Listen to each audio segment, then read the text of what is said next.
13절부터 21절까지 보겠습니다. 제가 봉독하겠습니다. 그러므로 너희에게 구하노니 너희를 위한 나의 여러 환난에 대하여 낙심하지 말라. 이는 너희의 영광이니라. 이러므로 내가 하늘과 땅에 있는 각 족속에게 이름을 주신 아버지 앞에 무릎을 꿇고 비노니 그의 영광의 풍성함을 따라 그의 성령으로 말미암아 너희 속사람을 능력으로 강건하게 하시오며 믿음으로 말미암아 그리스도께서 너희 마음에 계시게 하시옵고 너희가 사랑 가운데에서 뿌리가 박히고 터가 굳어져서 능히 모든 성도와 함께 지식에 넘치는 그리스도의 사랑을 알고 그 너비와 길이와 높이와 깊이가 어떠함을 깨달아 하나님의 모든 충만하신 것으로 너희에게 충만하게 하시기를 구하노라. 우리 가운데서 역사하시는 능력대로 우리가 구하거나 생각하는 모든 것에 더 넘치도록 능히 하실 이에게 교회 안에서와 그리스도 예수 안에서 영광이 대대로 영원무궁하기를 원하노라. 아멘. 오늘은 속사람을 강건하게 합시다 라는 제목으로 하나님의 말씀을 듣겠습니다. 오늘날 사람들의 건강에 관심이 많습니다. 그래서 몸에 좋다는 음식, 또 보약을 먹고 또 운동을 하고 또 스트레스 안 받으려고 취미생활을 하면서 나름대로 이 육신의 건강을 위해서 노력을 하죠. 그럼에도 불구하고 아픈 사람은 더 많아지고 병원의 사람들은 점점 더 가득 차고 그렇게 아픈 사람들이 많아지는 것을 보면 우리의 건강이라고 하는 것이 이 육신에만 달려있지 않다 하는 것을 알 수가 있습니다. 그래서 가끔 보면 겉사람은 멀쩡한데 이 속이 약해가지고 어려움 속에 있는 그런 사람들이 많이 있습니다. 어떤 건강한 운동선수는 그 육신으로 보면 조금 더 부족한 것이 없는데 어느 날 자살했다 그런 뉴스를 보면 이 속사람이 너무 약해가지고 그 육신을 이기지 못해서 어리석은 선택을 하는 것을 볼 수가 있습니다. 그러니 사람은 이 육신보다 이 속사람이 더 중요하다 그렇다고 볼 수가 있겠죠. 사람의 구조를 보면 사람은 영과 혼과 육으로 되어 있기 때문에 영은 혼을 지배하고 혼은 육신을 지배하기 때문에 이 하나님의 영으로만이 우리가 이 육신과 영혼이 아주 건강하게 될 수 있다 하는 것을 우리가 알 수가 있습니다. 그래서 이 속사람이 잘 돼야 이 육신도 잘 되고 이 속사람이 편안해야 육신도 건강하다 하는 것이죠. 이 시간 어떻게 하면 우리의 속사람을 건강하게 할 수 있는지를 살펴보면서 육신과 영혼이 하나님 앞에 큰 축복과 은혜 가운데 있기를 바랍니다. 오늘 본문은 사도 바울이 에베소 교회를 위해서 기도하는 그러한 내용입니다. 바울이 에베소 교회를 위해서 기도했던 그런 이유는 에베소 교회 성도들이 크게 낙심을 했기 때문입니다. 13절 말씀에 보면 그러므로 너희에게 구하노니 너희를 위한 나의 여러 환난에 대하여 낙심하지 말라 그렇게 기록하고 있습니다. 에베소 교회는 말씀을 전하던 사도 바울이 로마 감옥에 갇히게 되자 믿음이 흔들리고 그 다음에 크게 낙심하게 되었다 하는 것입니다. 그래서 아니 하나님의 말씀을 전했던 저 바울 저 훌륭한 사람이 왜 로마 감옥에 갇혀야 되는가? 하나님이 정말 살아계시는가? 하면서 믿음에 대한 회의를 느끼게 된 것입니다. 그러니까 우리도 하나님을 믿으면서 세상적인 어려움이 오면 왜 이런 어려움이 나에게 오는가? 그렇게 흔들리고 낙심할 때가 많이 있죠. 그러나 하나님이 요구하시는 것은 그 육신의 삶에만 얽매이는 것이 아니라 우리의 삶이 이 영혼으로 더 나은 가치를 발견하고 그 가치를 통해서 비록 어려움이 있다 할지라도 하나님이 하시는 그 사명을 감당하는 것, 그것을 원하신다 하는 것입니다. 그래서 우리가 매일 어린아이와 같이 아이고 이것도 주시고 저것도 주시고 매일 그래서 어린아이 달래듯이 우리가 그렇게 신앙생활을 하기보다 자라야 되죠. 성장해서 어른이 돼야 되죠. 그리고 책임감 있게 자기 맡은 일을 하는 것과 같이 교회는 이러한 어린아이만과 같은 사람들만 모여서 나를 고쳐주시고 나에게 뭘 주시고 그런 것도 물론 중요하지만 당당하게 하나님의 일을 맡아서 할 수 있는 그러한 성도가 필요하다 하는 것입니다. 그 에베소 교회가 이렇게 사도 바울의 갇힘을 보고서 이 낙심했던 그 이유가 무엇이냐? 그것은 겉으로 볼 때는 아무 문제가 없는데 이 속사람이 말이죠. 너무 약했단 말이죠. 여러분 사실 어떻게 보면 이 사도 바울은 로마 감옥에 있잖아요. 에베소 성도들은 이 세상 가운데 있잖아요. 그럼 누가 더 약한 사람이고 누가 더 힘들겠어요? 정작 낙심해야 될 사람은 사도 바울인데 사도 바울은 감옥에서 그들에게 힘내라, 기뻐하라 그렇게 편지를 쓰고 있고 오히려 감옥 밖에 있는 에베소 교회 성도들은 낙심을 하고 있는 것을 보게 됩니다. 그 이유는 육신의 건강과 육신의 부유함을 따랐기 때문이고 속사람이 너무 연약했기 때문이다 하는 것입니다. 저와 여러분들이 오늘 말씀을 통해서 이 속사람이 강건하게 됨으로 인해서 육신의 삶도 영혼의 삶도 하나님 앞에 믿음으로 승리하는 저와 여러분들이 되시기 바랍니다. 그러면 어떻게 하면 이 속사람이 강건하게 될 수가 있느냐? 첫 번째로는 하나님 앞에 기도하는 삶을 살아야 된다 하는 것이죠. 사도 바울은 에베소 성도들이 낙심하고 절망할 때에 무릎 꿇고 하나님 앞에 기도했다 그렇게 고백을 합니다. 14절 15절 말씀에 보면 이러므로 내가 하늘과 땅에 있는 각 족속에게 이름을 주신 아버지 앞에 무릎을 꿇고 비노니. 사도 바울은 에베소 교회 성도들이 낙심하는 것을 보면서 하나님 앞에 다시 무릎을 꿇고 기도했다 하는 것입니다. 그러니까 기도가 없으면 아무리 결심을 하고 아무리 마음을 먹고 내가 잘해봐야지 그런다 할지라도 결국은 절망하게 되고 낙심할 수밖에 없는 것이 이 육신을 가진 우리의 실존이다 하는 것입니다. 그래서 이 영이 살아야 속사람이라고 하는 것은 이 영이 강건해야 이제 하나님 앞에 이제 육신의 삶을 이길 수가 있는데 그러기 위해서는 늘 기도하는 삶이 우리 속에 끊어지지 않아야 된다 하는 것입니다. 우리의 기도를 받으시는 그 하나님은 어떤 분이시냐? 오늘 말씀해 보니까 하늘과 땅에 있는 모든 족속의 아버지다. 그렇게 사도 바울이 말씀하고 있습니다. 그러니까 하나님 앞에 기도할 때 하나님은 누구이고 어떤 분이신지 그것을 알면서 생각하면서 그렇게 기도할 때에 그 기도 속에서 우리의 영이 하나님의 터치를 받게 되는 것입니다. 하나님은 우리의 육신의 필요를 채워주시는 분일 뿐 아니라 우리의 영혼을 새롭게 하시는 그러한 영의 아버지시기 때문에 기도함을 통해서 우리가 육신과 영혼이 강건하게 된다 하는 것입니다.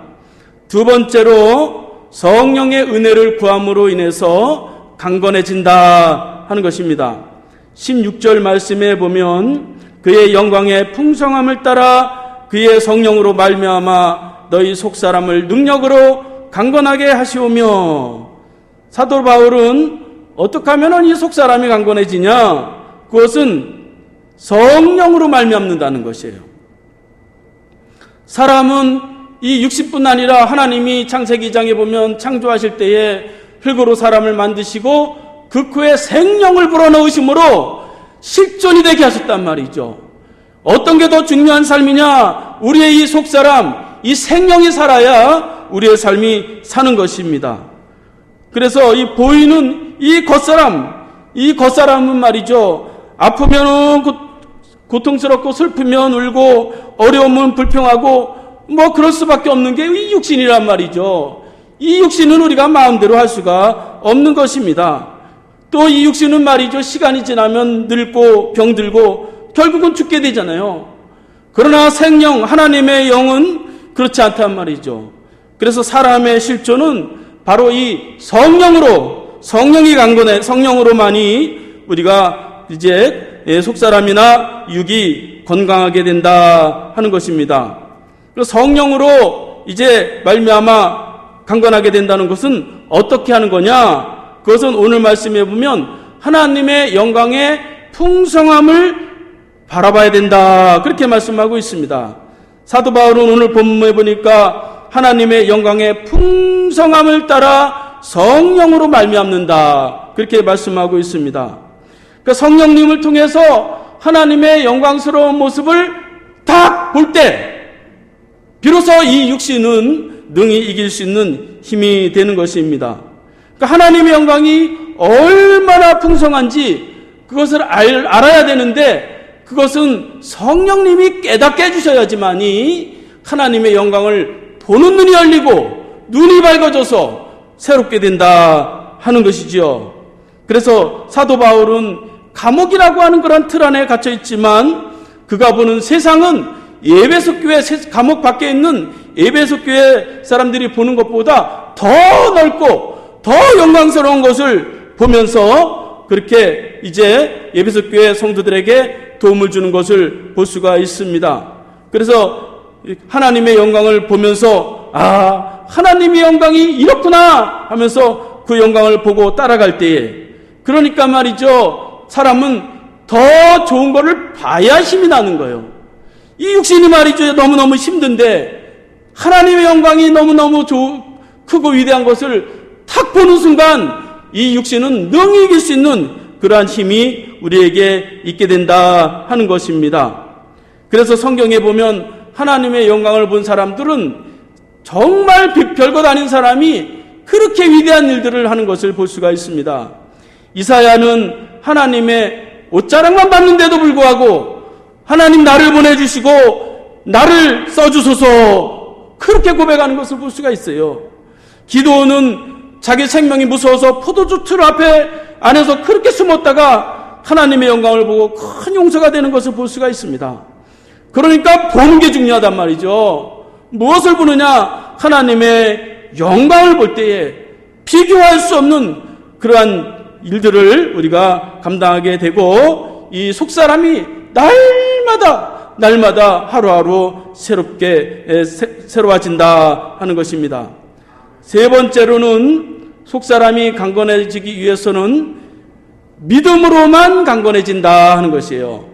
17절 말씀에 보면 믿음으로 말미암아 그리스도께서 너희 마음에 계시게 하시옵고 너희가 사랑 가운데서 뿌리가 박히고 터가 굳어져서 사도 바울은 속사람이 강건하려면 예수님을 믿는 그 믿음을 굳게 붙잡아야 된다. 그렇게 말씀하고 있습니다.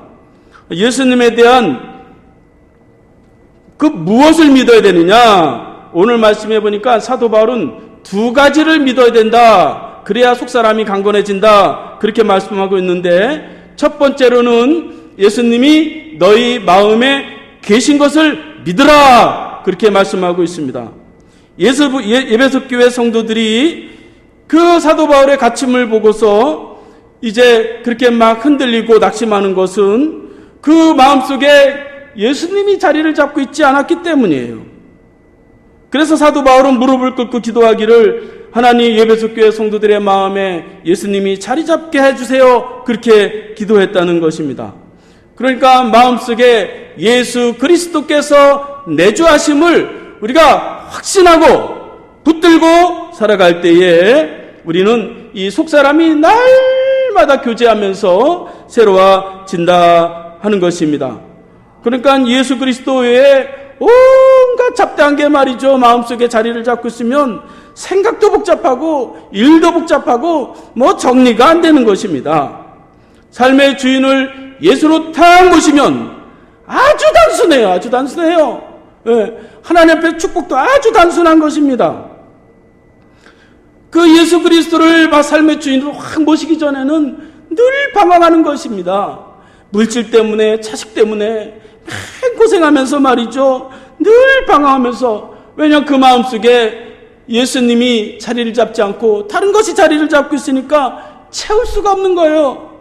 그 예수님이 자리를 탁 잡고 있어야 우리가 하나님 앞에서 축복은 자동으로 따라오는 것입니다.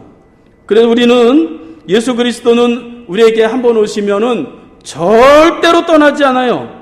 그러니까 사람들은 자꾸 예수님을 믿는데 그 예수님을 기초로 두지 않고 자꾸 자기의 느낌이나 자기의 열심이나 자꾸 그걸 가지고 말이죠, 기초로 삼는단 말이죠. 그래서 내가 많이 느껴지면 예수님이 마음속에 계신 것 같고, 또 예수님이 아이고 내가 행동이 이렇게 모자랐네 그러면 또 예수님이 내 안에 없는 것 같고, 그러다 보니까 이 삶이 말이죠, 이렇다 저렇다 흔들리는 것입니다. 여러분, 예수님이 우리 마음속에 들어왔다 나왔다 그러면 어떻게 예수님을 믿겠어요? 그 예수님 나는 믿지 않겠습니다. 예수님은 우리 속에 한번 딱 들어와 계시면 내주하시고 절대로 떠나지 않는다, 끝까지 우리를 붙잡아 주신다 하는 것을 믿으시기를 바랍니다. 아유 난 안 믿어져요. 그러다가 절망하는 거예요. 그거 마귀가 주는 생각입니다. 그래서 하나님은 그거 믿어지지 않을까봐 성경에 딱 기록해놨잖아요. 내가 너희를 절대로 떠나지 아니하리라 글자로 박아놨잖아요. 우리 마음이 이랬다 저랬다 할까봐. 그러니까 하나님은 절대, 예수님 우리를 절대로 떠나지 않아요. 그래서 거기에 오늘 말씀해 보니까 사도 바울은 예수 그리스도의 뿌리를 두고 거기에 털을 굳게 세우라 그렇게 말씀하고 있는 것입니다. 그러니까 복 있는 사람은 시냇가에 심은 나무가 뿌리를 탁 거기에 박고 있는 것처럼 예수 그리스도라고 하는 든든한 반석에다가 뿌리를 탁 그렇게 내리고 있기 때문에 이랬든 세상이 이랬든 저랬든 흔들리지 않고 믿음으로 그렇게 든든히 서서 그렇게 살아가게 되는 것입니다. 자꾸 말이죠, 내 느낌에 두고 목사님한테 두고 자녀한테 두고 교회에 두고 그러다가 보면 말이죠, 이리저리 사정없이 흔들리는 삶을 살 수밖에 없는 것입니다. 두 번째는 무엇을 믿어야 되느냐? 예수님의 사랑을 믿어야 된다 하는 것이에요. 18절 말씀에 보면 능히 모든 성도와 함께 지식에 넘치는 그리스도의 사랑을 알고 그렇게 기록하고 있습니다. 사도 바울은 무엇보다 에베소 성도들에게 예수 그리스도의 사랑을 믿으라고 말해주고 있습니다. 예수님의 사랑은 그 무엇과도 비교할 수 없는 무조건적인 사랑이에요. 변하지 않는 사랑입니다.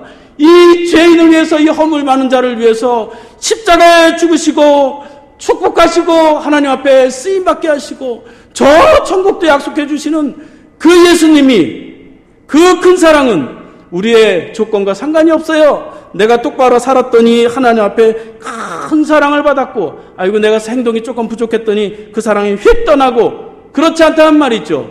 예수 그리스도의 사랑은 영원하신 사랑이요 변하지 않는 큰 사랑입니다. 조건을 따지면 저 같은 사람은 여기서 설교하면 안 되는 것이에요.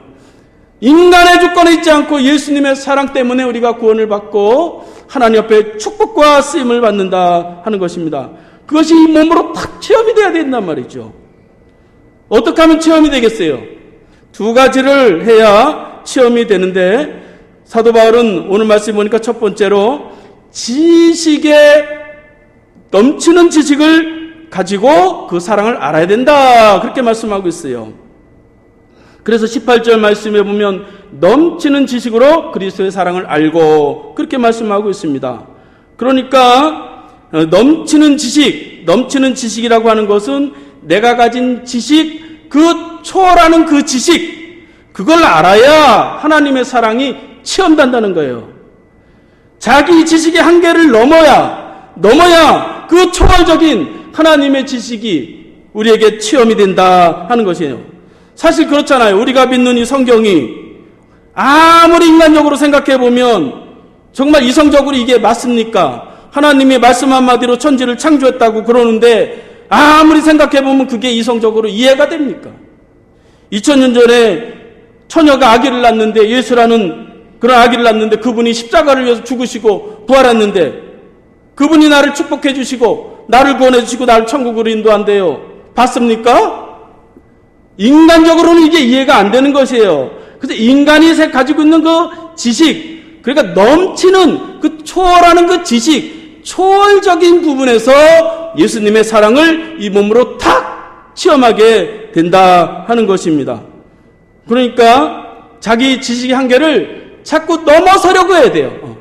이건 이렇더라, 저건 저렇더라, 이 교회는 저렇더라, 저 목사는 이렇더라. 그거 다 깨져야 비로소 예수 그리스도의 사랑이 얼마나 큰지 이 몸으로 체험하게 된다 하는 것입니다. 그래서 하나님, 나에게 이 내가 알지 못하는 그 초월적인 지식을 알게 해주세요. 그렇게 우리가 사모하고 기도해야 된다 하는 것입니다.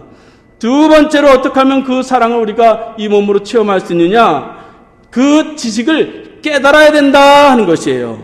19절 말씀에 보면 그 너비와 길이와 높이와 깊이가 어떠함을 깨달아 하나님의 모든 충만하신 것으로 너에게 충만하게 되기를 원하노라, 그렇게 말씀하고 있습니다.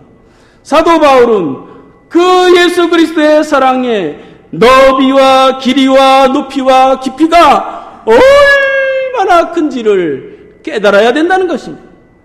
깨닫는다고 하는 것은 이해가 아닙니다. 깨닫는다는 말의 원어는 붙잡는다, 그런 뜻을 가지고 있어요. 나의 삶의 중요한 가치로 내가 확 붙잡는 거예요. 사도 바울이 당시에 최고의 엘리트인데 뭐가 부족해서 감옥에서 그렇게 고난을 받으면서 그렇게 살겠어요? 체험을 했거든요. 예수 그리스도의 사랑을 그 담에게색에서 예수 그리스도의 사랑을 깨달았거든요. 자신이 추구하던 그 율법으로 그 사람들을 정죄하고 감옥에 가두고 자기가 믿던 그 종교로 하나님을 빙자해서 사람을 잡아 죽이고 다메섹까지 사도 바울을 따라서 잡아 죽이려고 쫓아가다가 거기서 예수를 만나서 나는 내가 핍박하는 예수다, 그렇게 만났을 때 이 몸으로 탁 체험을 했거든요. 깨달아진 것입니다. 그러니까 아는 것을 넘어서 가슴으로 깨달아져야 비로소 예수 그리스도의 사랑이 이렇구나 하는 것을 비로소 확신할 수가 있게 됩니다. 그러니까 이 머리에서 가슴으로 이게 내려와야 되는 거예요.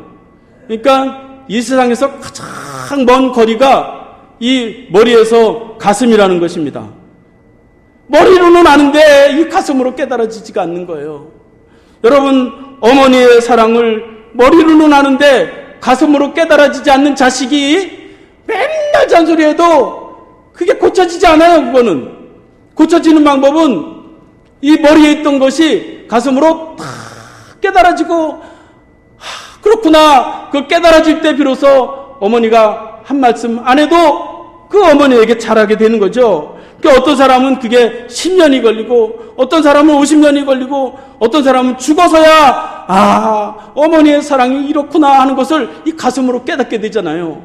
그러니까 그리스도의 사랑도 이 머리에 알고 있는 것을 넘어서 하나님 가슴으로 깨닫게 해주세요. 가슴으로 탁 부딪히게 해주세요.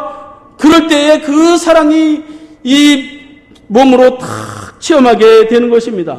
그러니까 어떤 사람은 옛날부터 교회 다녔는데 10년이 지나도 이 가슴으로 말이죠 부딪히지가 않아.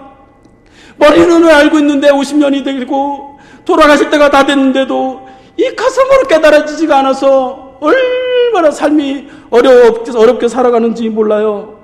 여러분, 왜 사람들이, 청년들이 말이죠, 어려서부터 교회 잘 다니다가 청년이 되고 어른이 되면 다 교회 떠나요. 왜 그래요? 그거 다 어려서 다 알아요. 다 배웠어요. 그런데 가슴으로 깨달아지지 않으니까 그냥 떠나는 거예요. 그러니까 우리가 이 알고 있는 이 복음, 하나님의 사랑이, 그리스도의 사랑이 가슴으로 날마다 체험되어지고 부딪혀지면 우리의 삶은 놀랍게 변화되는 것입니다. 저 같은 사람이 목사가 되잖아요. 저 같은 사람이 하나님 앞에 이렇게 복을 누리잖아요. 그러니까 하나님 앞에 하나님 가슴으로 그 사랑을 깨달아지게 해주세요. 우리에게 이렇게 간구하게 될 때에 이 가슴으로 부딪히면서 그 사랑이 믿어지게 된다 하는 것입니다. 마지막으로 속사람이 강건하려면 모든 것의 주인이신 하나님만 바라봐야 된다는 것이에요.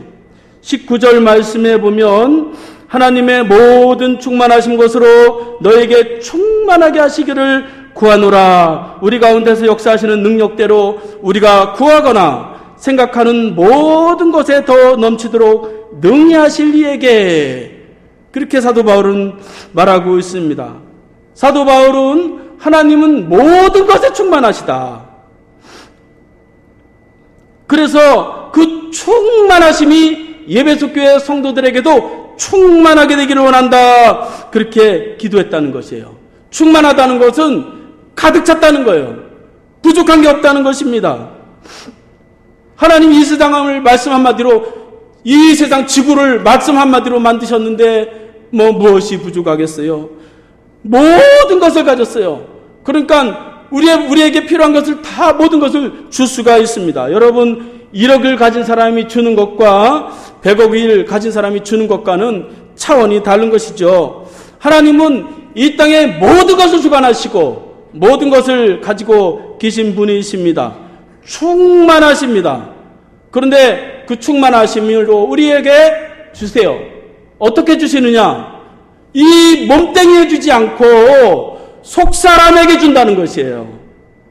하나님, 그래서 오늘 말씀해 보면 하나님은 이 겉에다가 주지 않고 그 영혼에 주시는 거예요. 그 영혼을 충만하게 하셔서 각성시키는 거예요. 우리 육신을 각성시키는 거예요. 저같이 공부하기 지질이 싫어하는 사람도 하나님의 성령을 받으니까 공부하게 되는 거예요. 우리의 육신을 다스리고 정복하고 그래서 뛰어나게 하시는 그러한 하나님이신 것입니다. 그래서 하나님의 충만함이 우리의 것이 된다 하는 것입니다. 이렇게 우리가 충만하신 그 하나님 우리에게 주세요. 얼만큼 주시느냐? 오늘 말씀해 보니까 넘치도록 주신대요. 하나님이 모든 것을 가셨는데 우리에게 넘치도록 주신다는 것입니다. 어느 정도 넘치느냐? 구하거나 생각하는 것보다 더 넘치도록 주신대요. 그러니까 무엇을 상상하든지 그 이상으로 우리에게 주시는 것입니다. 여러분, 어느 날 부모님에게 1,000만 원을 꺼달라고 했어요. 그런데 저희 부모님이 그 가지고 있던 통장 6개를 저한테 다 보여주세요. 너가 필요한 대로 가져가라. 그렇게 말씀하시더라고요. 그래서 제가 깨달았어요. 하나님의 사랑, 어머니의 사랑 이렇게 위대하신 거구나. 그거를 깨달았어요. 그러니까 하나님은 우리가 구하고 생각하는 것보다 훨씬 더 많은 걸 주시는 거예요. 그러니까 하나님의 그 충만하신 것만이 우리가 만족을 할 수 있어요. 그러니까 사람은 그 무엇으로도 만족을 할 수가 없어요. 돈으로, 또 사랑으로, 인기로, 취미로, 공부로, 또 성공으로 뭘 가지고 우리에게 채워주셔도 우리는 만족할 수 없어요. 우리는 하나님이 우리에게 그 충만으로 다 채워주실 때에 비로소 참 만족과 기쁨을 얻게 된다 하는 것입니다. 그래서 우리는 위로부터, 하늘로부터, 하나님으로부터 받는 습관을 자꾸 가져야 된다. 그러면 10원을 가지나 10억을 가지나 똑같고 초막에 사나 궁궐에서 사나 별로 그것이 크게 우리의 삶을 비참하게 하지 않아요. 그래서 저는 가끔 내가 이렇게 좋은 대우를 받아도 되나? 이 죄인이 말이죠. 이 허물 많은 자가 능력으로 봐도 실력으로 봐도 이렇게 부족한데 내가 이런 담임 목사님 대우를 받아도 되나? 그럴 때마다 너무너무 마음의 감동이 생기는 것을 볼 수가 있습니다. 하나님은 그 충만하신 것으로 우리가 구하거나 생각하는 것보다 더 충만하게 채우시는 그러한 하나님을 우리가 믿고 그 하나님을 붙잡고 바라볼 때에 저와 여러분들에게도 하나님의 충만함이 우리에게 넘치시기를 바라겠습니다. 이제 말씀을 마치겠습니다. 저도 여러분들에게 사도 바울과 같이 그렇게 기도하고 싶어요. 하나님이 가지신 모든 것이 우리 성도들에게도 다 이렇게 있었으면 좋겠다. 저도 사실 그렇게 기도하고 싶어요. 여러분, 속빈강정이라고 하는 게 있어요. 뭔가 빵빵해 보이는데 말이죠. 먹어보니까는 속이 텅텅 비었어요. 빛 좋은 게살구가 있어요. 겉으로 볼 땐 멋지고 뭔가 대단한 것 같은데 먹어보니까 그 맛이 말이죠. 너무 별로예요. 우리의 신앙생활이 겉모습이 아닌 이 속사람, 이 영혼이 하나님을 향해서 더 이제 사모하고, 그래서 우리의 속사람이 강건해질 때에 우리의 육신의 삶도 이제 하나님 앞에 큰 은혜와 축복이 넘치시기를 바랍니다. 그래서 그것을 위해서는 겉모습이 아닌 이 속사람의 성령으로 하나님의 영광을 바라보고 예수 그리스도의 사랑이 내 마음속에 딱 자리 잡게 하고 또 하나님의 영광 가득 찬 그 충만함이 나에게 될 것이 있다 하는 것을 우리가 믿고 붙잡을 때에 하나님의 자녀로 넉넉히 살면서 믿음으로 승리하는 저와 여러분들이 될 수 있기를 바라겠습니다. 기도하겠습니다. 하나님 아버지, 감사합니다. 흙덩어리에 불과한 저희들에게 생명을 불어넣으셔서 그 속사람을 통해서 육신을 다스리고 새롭게 하시고 축복하시고 주의 자녀 삼아주신 것을 감사드립니다. 모든 만물을 충만하게 하시는 그 하나님 앞에 날마다 구하게 하셔서 구하고 생각하는 것보다 더 넉넉해서 크게 하나님의 사명을 감당하는 저희들이 되게 하여 주시옵소서. 예수님의 이름으로 기도하옵나이다. 아멘. 일어나서 찬송하겠습니다.